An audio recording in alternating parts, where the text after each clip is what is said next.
સુરેન્દ્રનગર જિલ્લામાં હીટવેવની પરિસ્થિતિ સતત ત્રીજા દિવસે પણ યથાવત રહી। શહેરમાં તાપમાન 45 ડિગ્રી સુધી પહોંચી ગયું, જેના કારણે લોકોના દૈનિક જીવન પર ગંભીર અસર પડી રહી છે।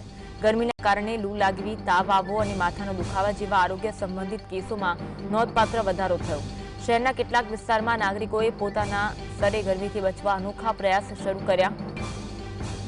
જંગલી વેલ અને વનસ્પતિનો સદુપયોગ કરી રસ્તાઓ પર છાંયો ઊભો કરવામાં આવ્યો છે, જેથી પદયાત્રીઓ અને વૃદ્ધોને રાહત મળી શકે। સુરેન્દ્રનગરમાં અસહ્ય ગરમી પડી રહી છે, જેના કારણે લોકો પોતાની રીતે પ્રયાસો કરી રહ્યા છે, ઠંડક મેળવવાના પ્રયાસો કરી રહ્યા છે। આજ અંગે વાત કરીશું, સંવાદદાતા ફઝલ અમારી સાથે લાઈવ જોડાયા છે।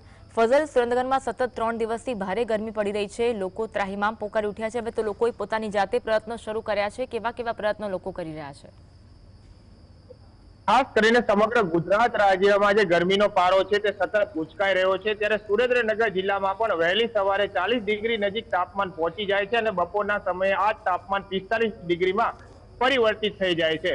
એટલે ગરમીથી રાહત મેળવવા માટે સુરેન્દ્રનગર શહેરીજનો અવનવા પ્રયાસો હાથ ધરી રહ્યા છે। ખાસ કરીને હીટ વેવની પરિસ્થિતિ હાલમાં સુરેન્દ્રનગર જિલ્લામાં સર્જાઈ જવા પામી છે। શહેરી વિસ્તારમાં અંગ દજાડતી ગરમી વરસી રહી હોવાના કારણે મુખ્ય માર્ગો બપોરના સમયે સુમસામ નજરે પડી રહ્યા છે। જોકે કામથી નીકળતા જે લોકો હોય છે તે ઠંડા પીણાનો સહારો લેતા હોય છે અને ખાસ કરીને શહેરી વિસ્તારમાં જે વેપારીઓ હોય છે તેમને પોતાની દુકાન આડે છાંયડો કરી અને જ્યાં આવતા ગ્રાહકો છે તેમને કોઈ હાલાકી ન પડે અને ગરમીથી બચે તે પ્રકારના પ્રયાસો હાથ ધર્યા છે। શહેરના મુખ્ય માર્ગો ઉપર ગાંડી વેલના જે છાંયડાઓ બનાવવામાં આવ્યા છે અને લોકોને રાહત થાય તે પ્રકારના પ્રયાસો હાથ ધરવામાં આવ્યા છે। કેટલાક લોકો આપણી સાથે છે। ખાસ કરીને શહેરમાં ગરમીનો પારો વધતો જઈ રહ્યો છે, ગરમીથી બચવા તમે શું કરી રહ્યા છો? અત્યારે જયારે ગુજરાતભરમાં ગરમીનો પારો વધી રહ્યો છે, ત્યારે ખાસ કરીને સુરેન્દ્રનગર અંદર 45 થી 46 ડિગ્રી સેલ્સિયસ સુધી તાપમાન નોંધાઈ રહ્યું છે।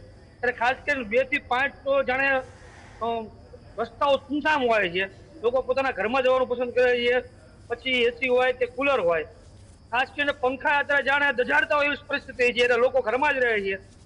અને આના માટે એક વાત તો એ છે કે આખા ગુજરાતની અંદર આપણને ખબર છે કે સૌથી ઓછું વૃક્ષોનું પ્રમાણ સુરેન્દ્રનગરમાં છે, એટલે ભવિષ્ય માટે પણ કંઈક આયોજન કરવું પડશે, વધુમાં વધુ વૃક્ષો હોવાય એવી પબ્લિકને પણ આપણે અપીલ કર્યા છીએ, સરકારને પણ કહે છે કોઈક મોટો માસ્ટર પ્રોજેક્ટ લાવી અને સુરેન્દ્રનગરની અંદર વધુમાં વધુ વૃક્ષો હોવાય એવા પ્રયત્નો કરવા જોઈએ। અને ખાસ કરીને જનતાને પણ એ અપીલ કરવામાં આવે છે કે 2 થી 5 શક્ય હોય તો ઘરમાં રહેવું, વધુમાં વધુ પાણી પીવું, છાશનો ઉપયોગ કરવો, ઠંડા પીણાનો ઉપયોગ કરવો અને ઉંમરવાળા અને નાના બાળકોને ખાસ કરીને 2 થી 5 અથવા 1 થી 6 ઘરમાં રહે એવી અપીલ છે।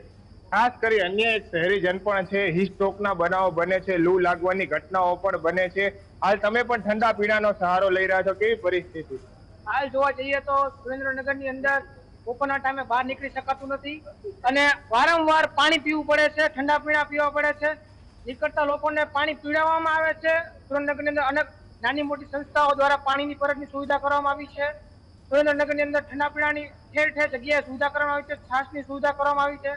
આ પ્રયાસો નાના મોટા સુરેન્દ્રનગરના લોકો કરી રહ્યા છે। કેવી પરિસ્થિતિ ગરમીની, કેવી અસર? પરિસ્થિતિ કહેવા જઈએ તો હીટવેવનું પ્રમાણ બહુ વધારે પડતું છે, બહાર નીકળી શકાતું નથી, આંખોને ઠંડક માટે ચશ્માની જરૂર પડે છે અને તડકાથી બચવા માટે છત્રીની પણ જરૂર પડે છે। ચોમાસા જેવી અત્યારે છત્રી ખરીદવી પડે છે। ખાસ કરીને સુરેન્દ્રનગર શહેરી વિસ્તારોના લોકોને અંગ દજાડતી ગરમી છે તે હાલ વરસી રહી છે। લોકો ઠંડા પીણાનો સહારો લઈ રહ્યા છે, હજુ પણ ગરમી વધવાની શક્યતાઓ વ્યક્ત કરવામાં આવી રહી છે। ત્યારે બીજી તરફ હવામાન વિભાગ દ્વારા પણ આજનું જે તાપમાન છે તે 45 ડિગ્રી નોંધાવા પામ્યું છે। ત્યારે બીજી તરફ જે આ હીટવેવથી બચવા માટે તંત્ર પણ લોકોને સતત અપીલ કરી રહ્યું છે, બપોરના સમયે ઘરની બહાર ન નીકળે, ખાસ કરી વૃદ્ધો, મહિલાઓ અને સગર્ભા મહિલાઓ હોય તો તે ઘરમાં જ રહે અને સુરક્ષિત રહે તે માટે અપીલ કરવામાં આવી રહી છે। આજનું તાપમાન પણ 45 ડિગ્રી નજીક સુરેન્દ્રનગર શહેરનું નોંધાવા પામ્યું છે।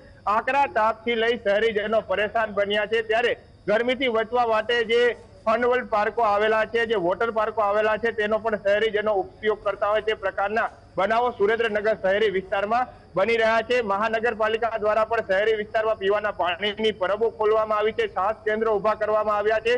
સેવાભાવી સંસ્થાઓ દ્વારા પણ ગરમીથી લોકો બચે તે માટે વરિયાળીનું શરબત છે તેનું પણ બપોરના સમયે વિતરણ કરવાનું શરૂ કરી દેવામાં આવ્યું છે। આજનો પારો 45 ડિગ્રી વચ્ચે ગુજરાત રાજ્યનું હોટેસ્ટ સિટીમાં સુરેન્દ્રનગરનો પણ હાલ ઉમેરો થયો છે। જી, આભાર જોડાવા માટે અને માહિતી આપવા માટે।